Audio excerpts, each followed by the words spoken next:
En el marco del Día Mundial de la Libertad de Prensa, que organiza UNESCO a nivel global y que esta vez ocurrió aquí en Santiago de Chile, tuvimos la oportunidad de conversar con muchas personas que trabajan por el medio ambiente y por la libertad de expresión alrededor del planeta. Y hubo una conversación que a mí me cautivó. Y fue más bien el discurso que dio esta periodista que les voy a presentar a continuación sobre la relación que ya sabemos y la ciencia ha documentado, pero que una y otra vez necesitamos conocer entre el cuidado de la naturaleza, la protección efectiva de la naturaleza, la relevancia de los pueblos originarios y la necesidad de comunicar, en el fondo, lo que está ocurriendo con la crisis ambiental, social, la crisis de pérdida de biodiversidad y tanto más. Es por eso que hoy día quiero presentar a Andrea Ixchiu, espero haberlo dicho bien, periodista, defensora ambiental. Muchas gracias por estar aquí en Futuro 360, Andrea. Muchas gracias a ti por este espacio. Quisiera partir conociendo un poco más de ti y saber, en el fondo, cómo llegaste a este punto en el que te reconoces como una defensora ambiental y que has usado tu rol como periodista como para poder amplificarlo.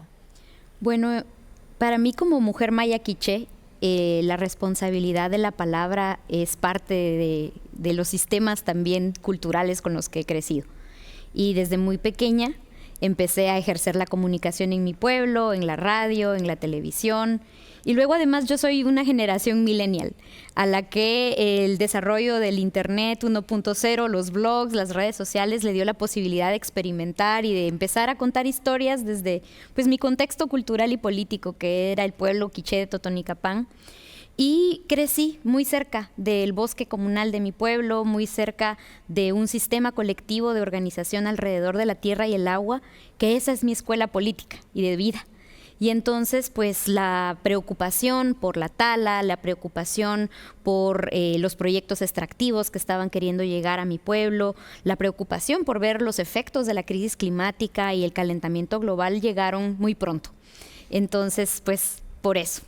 Oye, cuéntame un poco cuáles son el contexto, porque esta historia que cuentas es una historia que suena a una historia muy reciente, pero que ocurrió en tu niñez. Y que por lo tanto como que la crisis ambiental o la crisis de naturaleza hubiera llegado antes a tu pueblo que a otros lugares. ¿Cómo viviste tú eso? Bueno, creo que es muy importante nombrarlo de esta manera. Los pueblos indígenas llevamos 500 años en crisis. Y para nosotros como pueblos, encontrar maneras de cuidar y sanarnos con la tierra es parte también de nuestros retos colectivos.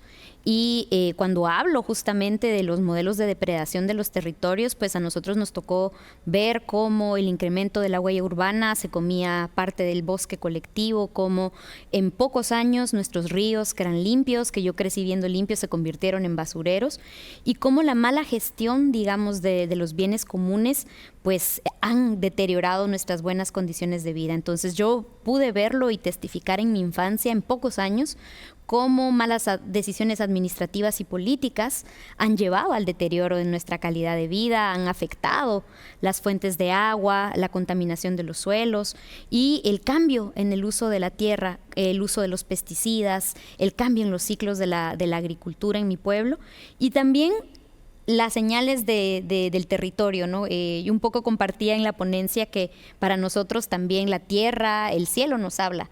Y nos han venido dando muestras de los cambios en los ciclos de la lluvia, de cómo han cambiado los ciclos de la agricultura, porque hay un montón de presiones respecto de la tierra que la contaminan, que la violentan y que tiene repercusiones en nuestra salud. Entonces, todo eso está interconectado. Y para los pueblos era parte de esta emergencia que tenemos ya mucho tiempo nombrando. Entonces, yo crecí siendo parte de una lucha larga y colectiva de pueblos indígenas y de muchas comunidades que hemos estado preocupadas porque no nos vemos separados de la tierra. Andrea, y ese territorio que tuviste degradarse de las distintas maneras que tú ya describiste, ¿logró recuperarse gracias al trabajo político y comunitario que tú hiciste en esas comunidades?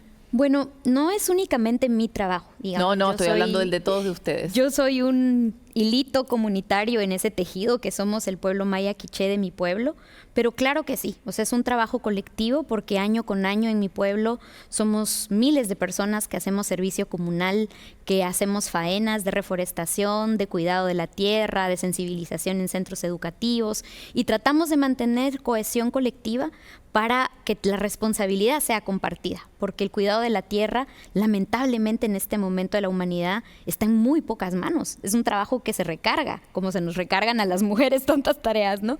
Y entonces, pues para mí, por eso es que es importante que se volteen a ver las formas colectivas de gestión de la vida de los pueblos indígenas, porque ahí aprendemos la responsabilidad común que necesita hacer el cuidado de la naturaleza.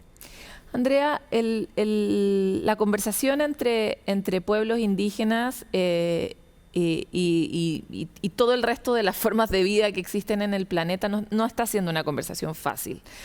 Si bien la ciencia ha señalado en particular el valor que tienen los distintos pueblos en la conservación de esos territorios, porque los conocen mejor, porque conocen sus ciclos y porque como su modelo de vida es distinto, son mejores cuidando, ¿no? Aún es muy difícil guardar esos espacios, ¿no? Y protegerlos. Y en ese sentido me encantaría saber, ¿por qué crees tú que los pueblos indígenas tienen que cuidar esos lugares? Bueno, los pueblos indígenas hemos desarrollado distintos sistemas de pensar, de vivir, de creer y de organizarnos. Para el pueblo maya quiché, la relación entre nosotros y la tierra es una relación de respeto y de cuidado. Entendemos los sistemas de la tierra como sistemas vivos. Tratamos al agua con el respeto de lo sagrado que es. Agradecemos todos los elementos que sostienen nuestra existencia. Entonces, para nosotros la tierra es nuestra condición de vida. No podemos hablar de vida si no es en armonía con todo lo que nos rodea. Y eso lo practicamos cotidianamente.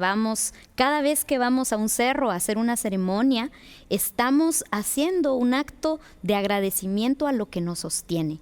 ¿Qué nos da vida? El agua, la tierra, el aire, el fuego, ¿no? Y ponemos ahí en nuestras ceremonias las flores, que son una síntesis de absolutamente todo lo que el universo envió a este planeta para garantizar la vida.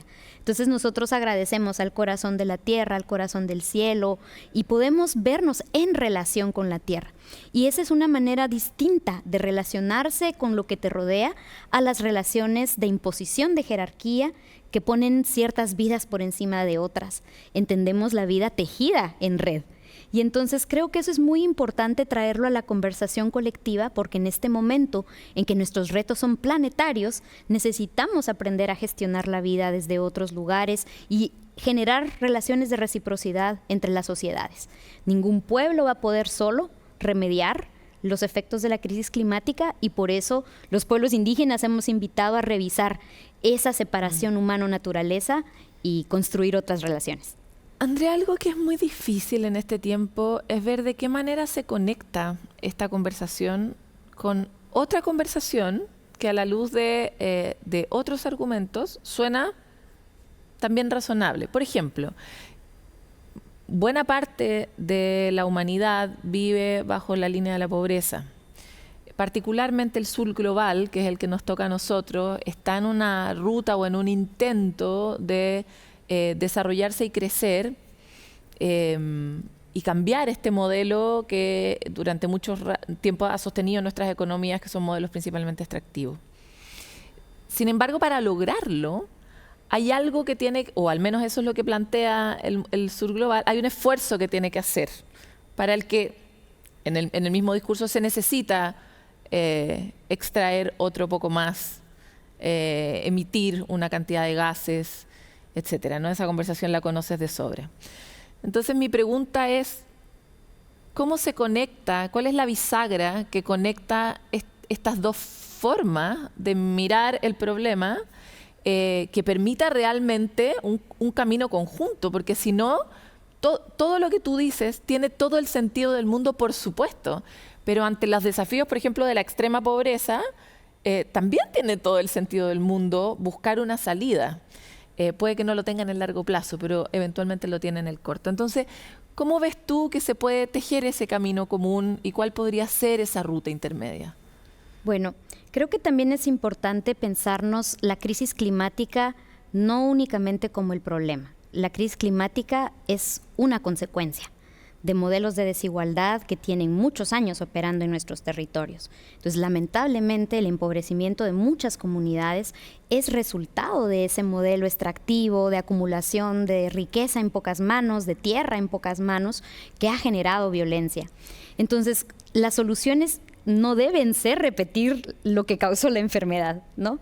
Y por eso, cuando pensamos y proponemos desde los pueblos el buscarnos nuevos referentes, el usar los conocimientos que tenemos, la ciencia que hoy se está produciendo para innovar y poder abrir nuestra mente a la imaginación política, económica, de tantas buenas mentes y buenos cerebros que hay, para pensarnos soluciones que estén basadas en nuestras necesidades concretas, porque a mí lo que me preocupa, por ejemplo, es que sigamos teniendo referentes lejanos a nosotros. Si cada persona en el mundo aspirara o viviera como un norteamericano promedio y su nivel de consumo, necesitamos 5 planetas Tierra para vivir. Entonces, ese es un modelo insostenible. Y por eso es que nombramos, volteen a ver a comunidades en donde lo que estamos buscando es vida digna de ser vivida.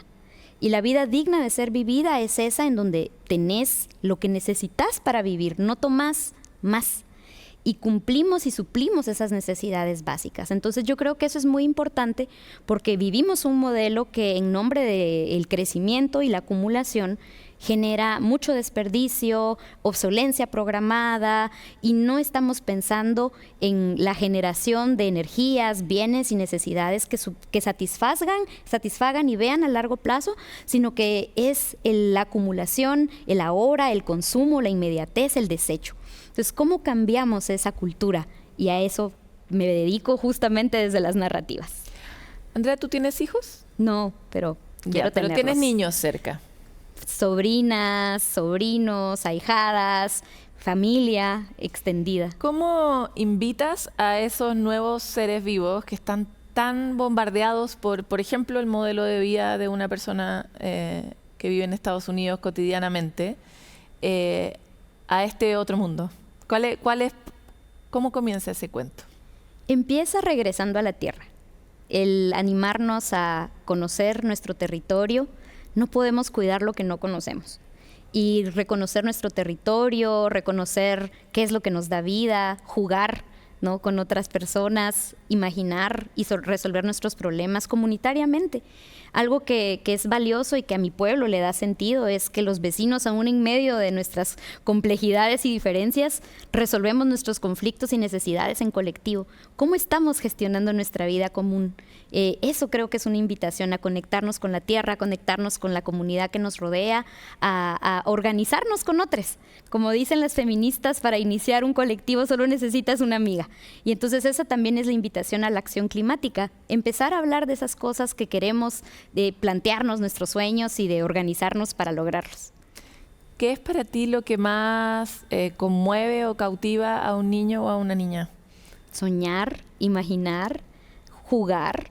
Cuando somos niños tenemos curiosidad y necesitamos hacerle sentido al mundo.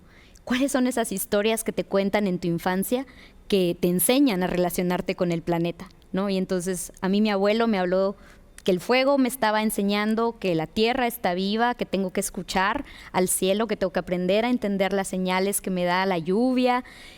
Esa relación creo que es importante y ahí el llamado a los que queremos ser padres o tenemos niñas en la casa es ayudar a construir esas historias que creen nuevos sentidos del mundo.